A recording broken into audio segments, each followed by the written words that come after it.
I do have a question for each of you, and Dr. Griffin, if you could please lead off. What do you believe the proper role of commercial space could be in the context of a stable, long-term NASA strategic plan? Well, as I pointed out in my testimony, the first commercial cargoes for carriage to the International Space Station were signed under my tenure. So I'm a strong supporter of the utilization of commercial space purveyors in our strategic plans. That said, I think we've maybe a bit drifted off the path. When I use the term commercial to describe an enterprise, I'm talking about an enterprise such as I've run in the past, where you have to raise your own money, develop your own product, bring it to the market, and then you sell it for every dime that you can get. I'm not talking about enterprises where the government has to invest the lion's share of the money in order to earn the right to buy a ticket. And if the public record is examined, I think that you'll see that in recent years in our so-called commercial space portfolio, that's what's happened. The lion's share of the money has come from government. In fact, I'm not sure there's a share that the lion didn't have. So these types of arrangements I would call private-public partnerships, and I'm not always certain that we're getting the best deal on the public side of those partnerships, and I think we need to look carefully at it. The second thing that I would observe is if we were to be so fortunate as to have, again, a national strategic plan for what we want to do in space, it certainly should include as much contribution as commercial space providers can offer.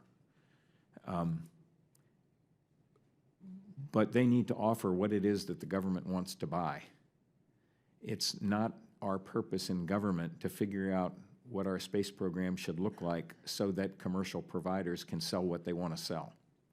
And again, I would say that the experience of recent years offers some guidelines in that regard. So I'll just leave it at that. Thank you, sir. Colonel Collins or Ms. Chaplin, do you have anything to add? I'll just add that, you know, the government is usually the one to push technology and discovery, and in all those areas, that's where the government role should be. When you have lower risk technology or something that's already proven that's needed, that is a good place to use Pathfinder types of commercial efforts where they can prove themselves and even take over some kinds of operations.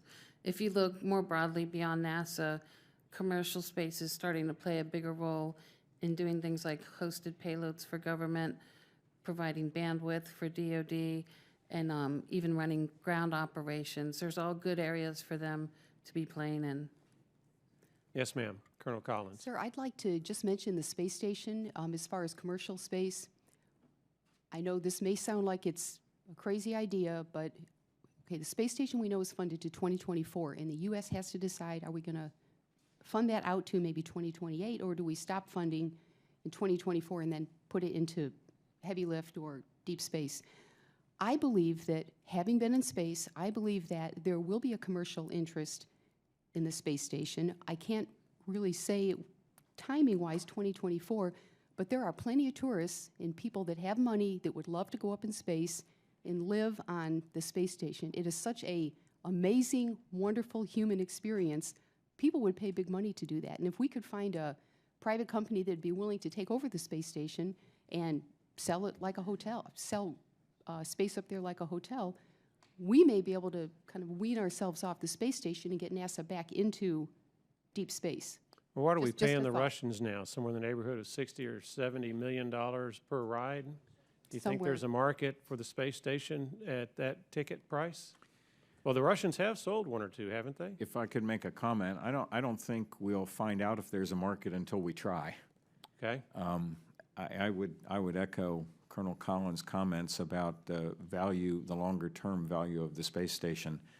I have to add, I think it's really shocking to be considering that after the multi-decade and multi-tens of billions of dollars investment in the space station, that now we're talking about what date we're going to re-enter it into the Indian Ocean.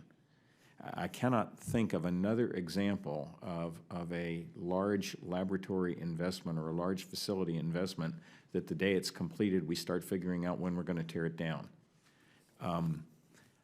If the government cannot find suitable uses for a laboratory in space, then I would echo Colonel Collins' comment. Maybe we should consider turning it over to a private entity and seeing what they could sell space on the space station for.